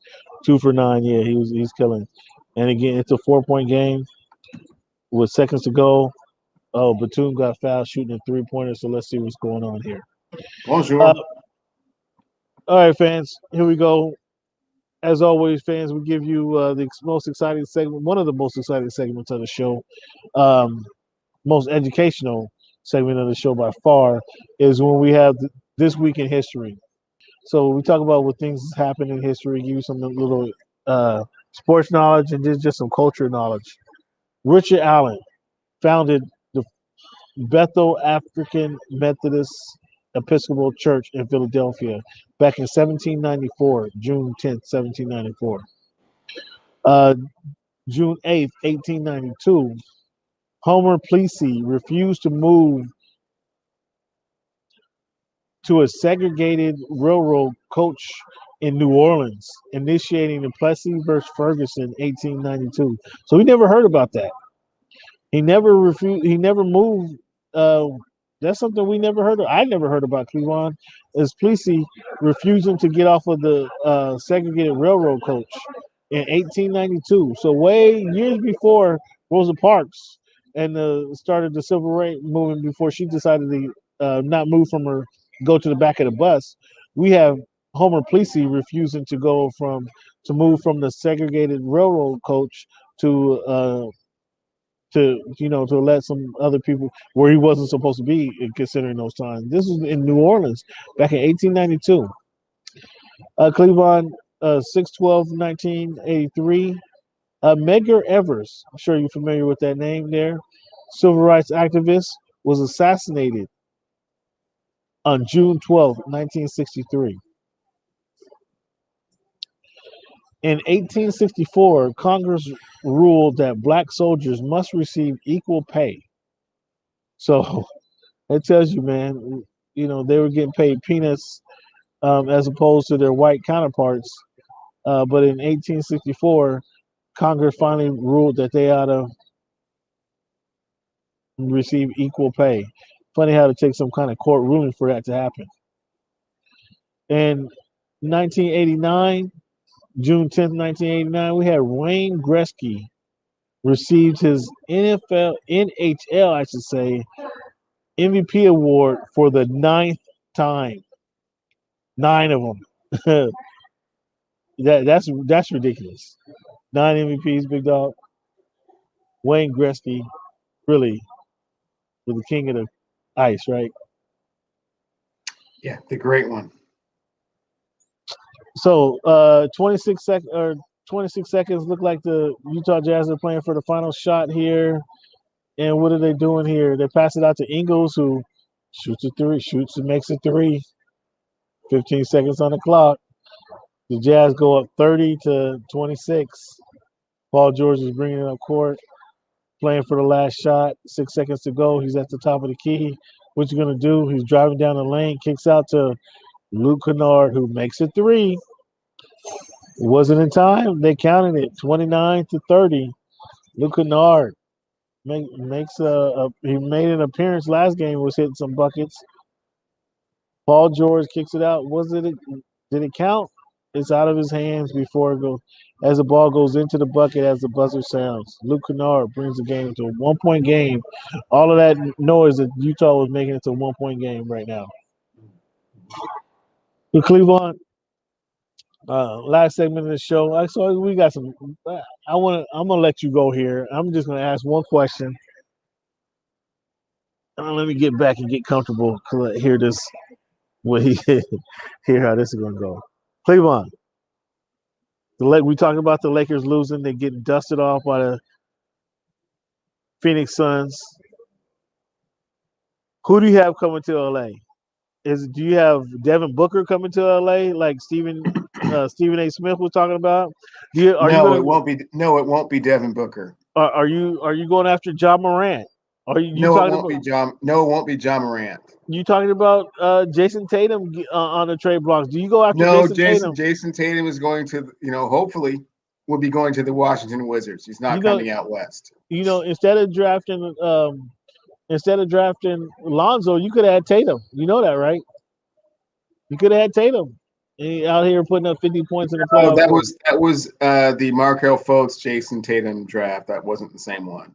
So you sure? That wasn't. Yeah, I'm quite sure that wasn't a possibility. Okay. What about Luka? Luka needs some help. Luka's not coming to LA. Do you guys send for Luka? Nope. Bradley Beal is he happy? Bradley Beal is cool in DC. He likes it over there on the East Coast. He's cool. You sure? Sure. Um,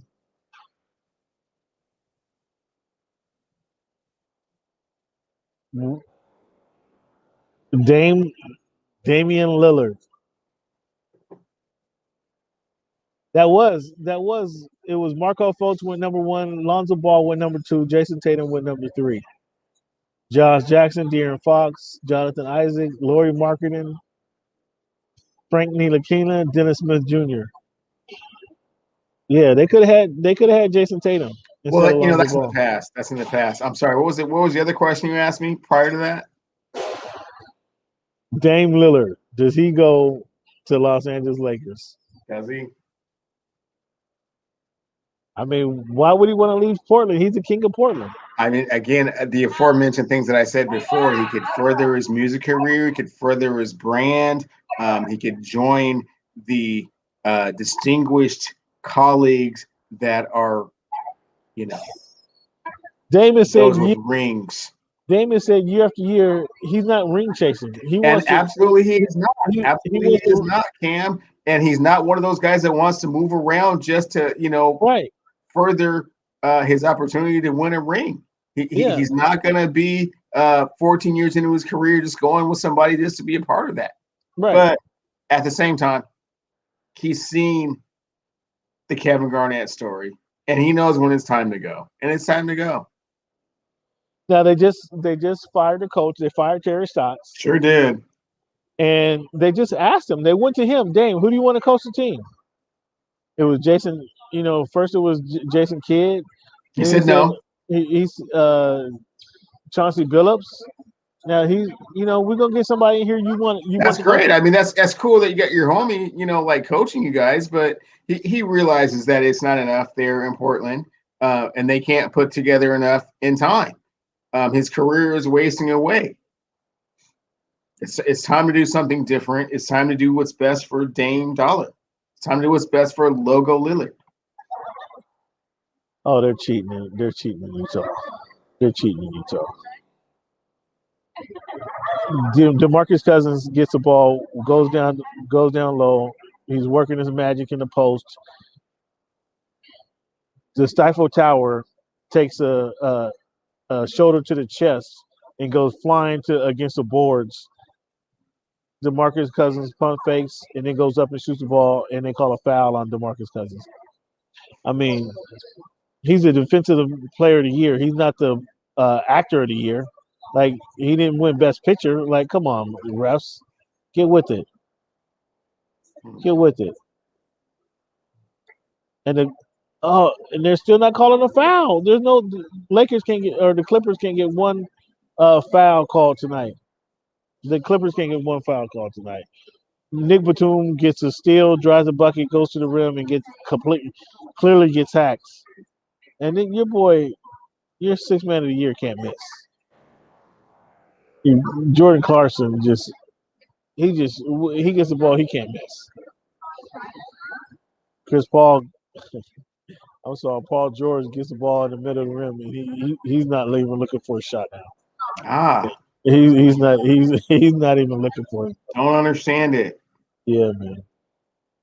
All right, so we talked. You say you got Dame Lillard going to the Los Angeles Lakers. I didn't say that. I'm not trying to tamper, Cam. I'm not trying to throw rumors out there. I'm just saying. What you saying? Say it. If you mean it, say it. That's what I'm saying. I think that is the most logical landing spot for Logo Lillard.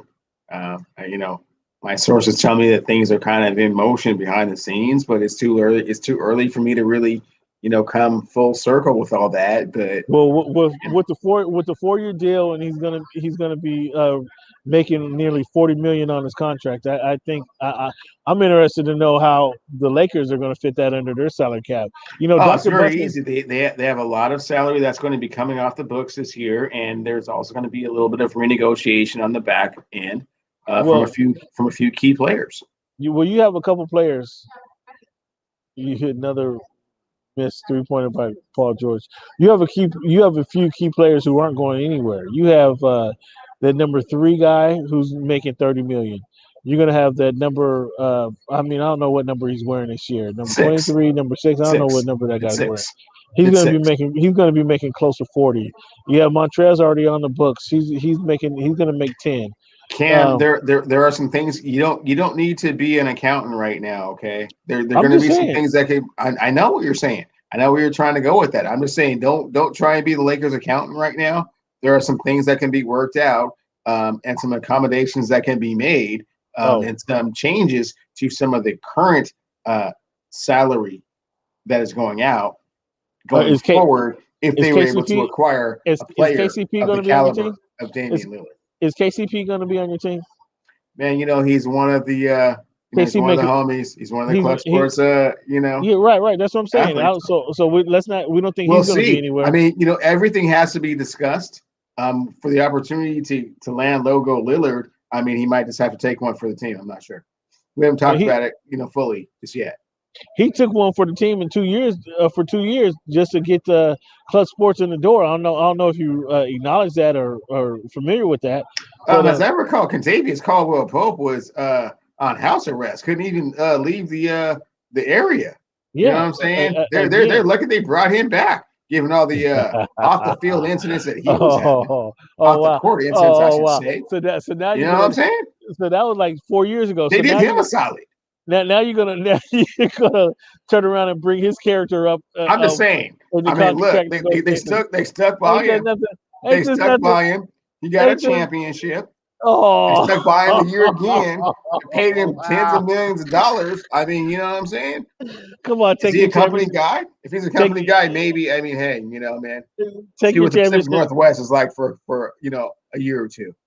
Take your Hopefully, we company. can bring him back. Oh, ain't that nothing? Ain't that nothing? Take your championship and look at your gold rings. Is that what you're telling them? Just enjoy your gold rings, man. Ain't that something? Understand the process. Understand it's not all about you all the Oh time. my goodness I'm gracious. just saying, are you part of this or not part of this? Are Oh you my part of this goodness. movement or not part of this movement? Clearly, you You know what trying I'm to kick saying? him out the door. Like, I what is didn't he? say that. I don't know what it's going to come to, Cam. We don't know the parameters of the negotiations of what's going to bring Lolo Liggard to Oh, this is Staples Center. this is crazy. So the guys who've been loyal to you, the guys who's got kind of grease his skids and let Clutch Sports get in the door. He signed an initial contract. Hey, let's see. If you act good and you do well, that'll help everybody else. So he's the first guy in the door, and then he's going to be the first guy out the door. I Is what didn't you're say saying? that, That's Cam. what it I sounds. didn't That's what it say sounds that. like. I am That's what it just sounds like. saying that if he is one of the pieces that has to be involved in some type of transaction that ultimately ends up with Damian Lillard, logo Lillard, Oh, Dame Dollar being in purple and gold, then he so be my it. understanding that he's more than willing to sacrifice that Oh, he's want to do that voluntarily. for the greater He good of, he of, he of, for the, of he the organization. Of voluntarily both wants to. organizations, not just He Clutch Sports, but also the Laker organization. He he understands his role in all he this. voluntarily wants to leave Beverly Hills to go to Portland. Is this what you're saying? Is this what you're trying to Portland's a say? great area. Portland's a It, great it, area, all it's inclusive. it's not Beverly Hills. Let me tell you. It's not Beverly Hills, bro. Okay, it's a It's little. It gets a Portland little. has its amenities though that It has. maybe Contavious Caldwell Pope will appreciate more. I You don't know know what what? the situation is. To be honest with you, yeah, I've seen Caldwell Pope out a few times, and he does have. He does like to snow a little bit. He does. Okay, And we'll well leave there it you there. have it. We'll Well leave then, it. Portland, Oregon is the We'll leave it perfect there. place for him, isn't it? That would now that you bring that up. Well, then he might not be so opposed to the transition that we're talking about, Well, Cam. my goodness. All right, let's get off this topic. You try to talk me into this. Um, Mayweather Paul this weekend. Did you watch? No, You didn't tune into it. You didn't tune in to see no. Chad Ochocinco For get in the ring. $75, no. I mean, your friend didn't have it on. You didn't go Nope. nowhere to watch it. Nobody had the stick. No, yeah, none of that. No. Okay, so I mean, it was a dance fest for the went the distance. But you didn't want to see Chad Ochocinco? You didn't watch that to see what happened? Mm. What he was doing in the ring? Wow. I mean, he held his own. He held his own for 3 to 4 rounds until he got dropped in the fourth round. It was pretty interesting. We got Manny Pacquiao making his ring return, likely be his last fight against Earl Spence in August. You interested in? Can we interest you in that fight? No, not really. I assume Errol Spence will win unanimously and in convincing fashion. If Manny Pacquiao does anything, shame on Errol Spence Jr.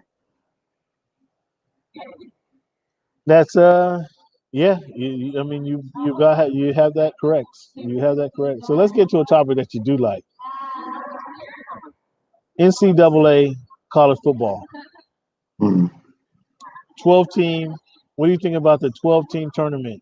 6 conference champs, 6 at-large teams, Just and trying to make it more interesting. Just trying to entice fans. Just trying to give fans more hope. No, they're good with the number they have, man. but they say in this format, 6 of the at-large teams can be from any division.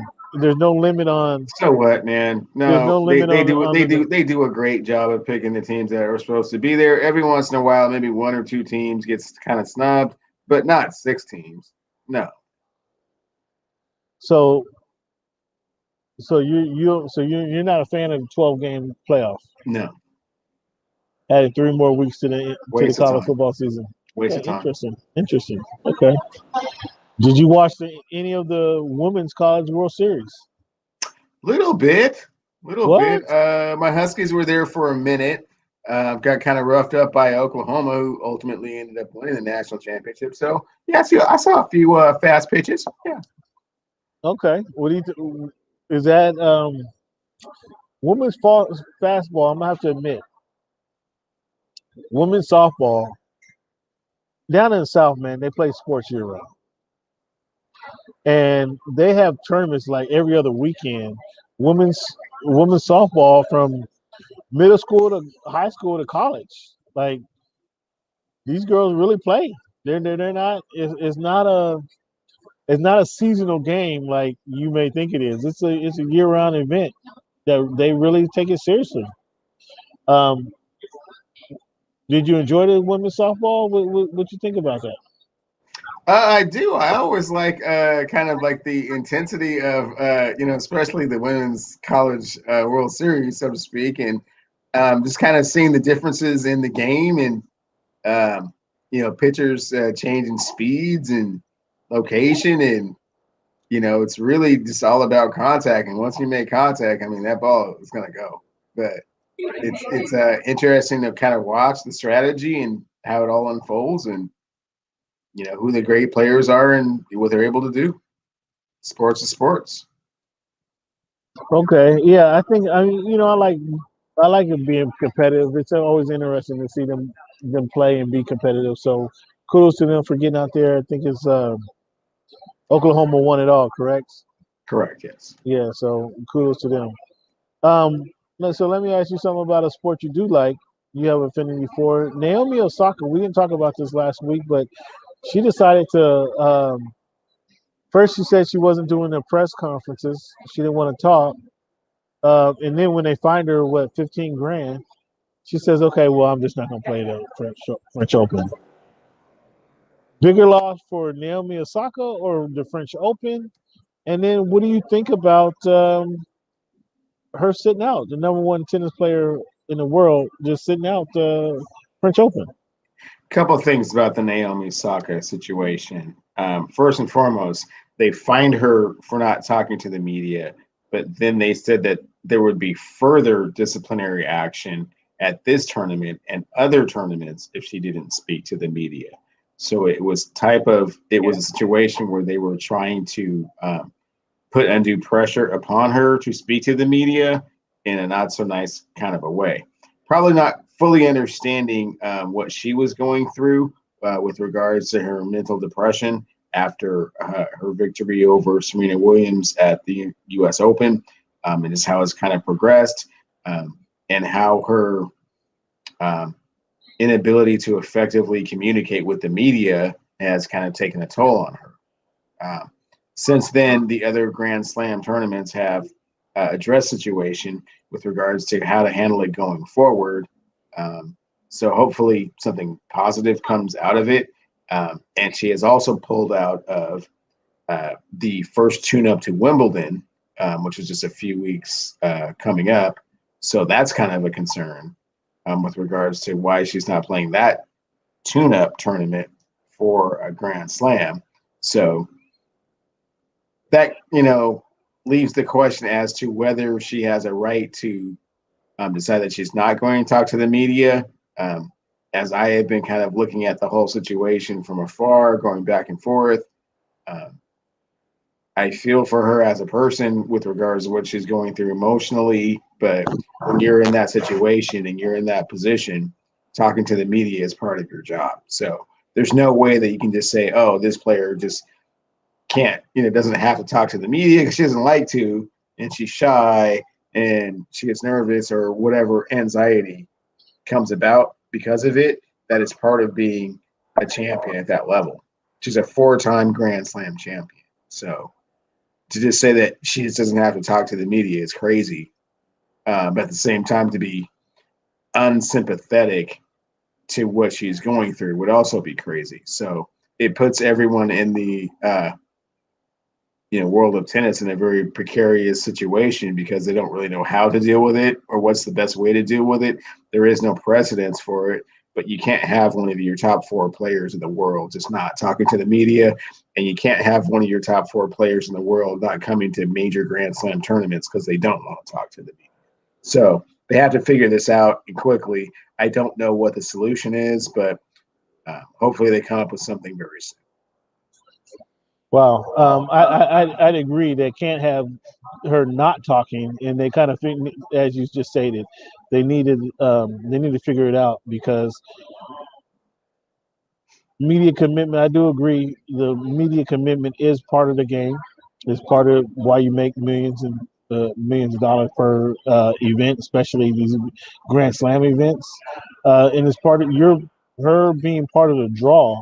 Like I don't want to say they should waive her. They should waive that fine, but I don't think they should be so. And we'll use the example as we talked about earlier, where LeBron James didn't get fined, admonished, slapped on the wrists. I don't even think Adam Silver picked up the phone when he saw the pictures of LeBron out with Drake and Michael B. Jordan. I don't think Adam Silver even picked up the phone. He probably sent him a text, dude. What are you doing, man? Go back home. Go home as quickly as you can. And that was about it. And I think that probably should be the way that women's tennis should be handling the situation with Naomi Osaka. Like, okay, we can let you get away with it this time, but this can't be every slam uh, Yeah, and I think issue that's part of the problem is that they were trying to set this precedence like, okay, well, if you're not going to talk to the media, it's going to get progressively worse for you. We're starting out with this, and then the fines and the penalties are just going to get progressively worse. Yeah, Thinking I that it think was going to be a that's where their mistake. deterrent to her not talking to the media, and it did the absolute opposite, Yeah, and it yeah, sent this thing into complete. yeah. I think that was their mistake. Is that kind of that initial? Okay, well, if you don't do it this time, is here's what you can look forward to. I think that was the wrong way to handle it. Um, but I think, and maybe because she wasn't Serena, because she doesn't have the years on the earth that Serena has. They thought, okay, well, we can maybe bully her into showing up and talking. Set some kind of precedent so that you Yeah, don't think that you can just not talk to the media, and it just went completely the other because direction. although Serena's in the back end of her career, I don't think they pull this with Serena. Or The athlete of the decade, yeah, I seriously doubt that. I don't think they pulled out with Serena. Or Serena, does gets up there, either has a short press conference, or she tells them she tells them what she thinks about the process. Like, I don't like this, I don't like that, I don't like that, and but they're not gonna take the mic from Serena, and they're not gonna kind of treat her like you must be up here or else. So it's just kudos for Naomi for standing up. I just kind of find it odd, and I don't want to talk about um, discount mental her mental health at all, but I mean that just kind of came out of nowhere all of a sudden, didn't it? Where she was last season, she was a loudspeaker, and then that I won't say it's a problem I have with her, but it's the problem I have with the scenario is she was so boisterous, so well spoken, so outspoken about issues last season versus this season. Just to say you're not going to talk because of mental issues, it just it didn't equate. I can say that. Let me say that. I just didn't think they totally equate. Um, and but then I can see her response to what they what their response was. I understand where that's coming from, but her initial I don't want to talk. It just didn't, it just seemed odd to me because this wasn't her first time on the scene, and she has been well spoken, outspoken in the past. To just say all of a sudden I'm going to be quiet, it just didn't. Something doesn't add up. Would you agree with that or not? I think that she has definitely picked her moments with regards to be outspoken, and they were typically issues that were, near and dear to her heart. Um, and I think that she's definitely been a role model and example with regards to kind of um, champion the idea of Black Lives Matter and a lot of other social issues. She's made a lot of sacrifices. She's pulled out of some tournaments in protest and boycott to some of the things that are happening out here. But those weren't not necessarily vocal demonstrations. They were more just kind of with actions. But like you're saying, it does seem kind of strange that given the fact that she has been in the public eye for quite some time now, that it all kind of came to a head at the French Open with regards to just not wanting to talk, and then basically giving her an ultimatum, and her saying, "Okay, well then I just won't play," um, is a little bit concerning on that level. But like you're saying, yeah, it is kind of out of, I don't want to say out of nowhere, because I don't really know her that well, obviously, and what is this she's going through. But at the same time, it just seems like she had the ability to handling the media better previously than it seems like she has at present. Yeah, uh, that's my only that's my only qualm with the issue is it just seemed to kind of come out of nowhere. Um, but as you stated, we don't know her situation. We don't know how good or bad it's been for her. So I wish her the best. But hopefully they get it situated and they do find kind of way to they do find a way to kind of make it work, make the situation work for itself. Cleveland, what do you think? Um, what is the vibe of the in Seattle about the Kraken? The hockey season's coming to an end here. Next season, the Kraken will be playing full time in the arena down there. What's the name of the arena? I'm just gonna call it the Seattle Center Coliseum. I don't know what else to call it other than that. But what's the vibe of the Kraken? What's the word out there? The vibe is tremendous, Cam. They cannot wait for this season to unveil the inaugural season of the Kraken. It is at a high fever pitch. You would think it was the Montreal Canadiens or the Boston Bruins or the Chicago Blackhawks up here. They're that serious about it. So once this thing kicks off, it's going to be full throttle. Okay, all right, cool. Um, Cleveland, let's end it there. Thank you for your time, and as always for participating with the show. I want to leave the fans with this quote here. I have a three-part quote. We always want to inspire our people, inspire our fans, give them something to think about as we do with this week in history. The whole show, I think, is a kind of a thoughtful attempt at sports commentary, sports banter. Um, Cleveland comes up with his predictions. I'm not sure where you're coming up with Dame Lillard is going to be part of the Lakers. What Factual. Hopefully, you explain that to us sooner than later. But It's all gonna come out shortly, but okay. um, fans, as always, want to thank you guys for being part of the show. Appreciate Cleveland for doing what he's done for the show. But I'm gonna end it, before we go. I'm gonna end it with this quote here: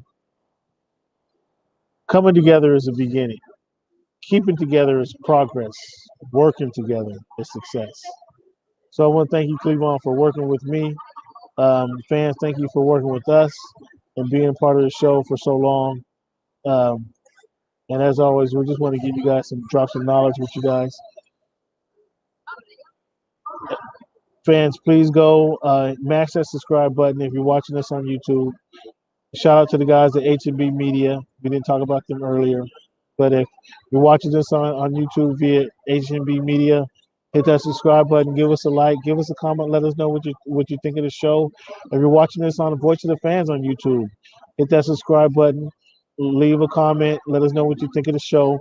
If you're listening to us on Spotify, tuned in, Apple Podcasts, Google Podcasts, iHeartRadio, however you're choosing to listen to us, whether you're working out, whether you're on your way to work, whether you're at work, you're killing time, you're doing your grocery shopping, whatever you're doing, we thank you guys for tuning in to the Voice of the Fans podcast. Just rate and review our podcast. We appreciate it. It helps us with the algorithm. And as always, fans, thank you for making our voice your choice. Cleveland, thank you for your time, big guy. Have a good week, man. Fans, next week we will be live. We will be live. We're going to send some information out this week, Cleveland, to get where we're going to be. I'm thinking likely is going to be Daniels, Broiler, and Leshai. Um, we're going to be live next week doing the show in person. So that'll be pretty dope. It'll be our first live show on YouTube.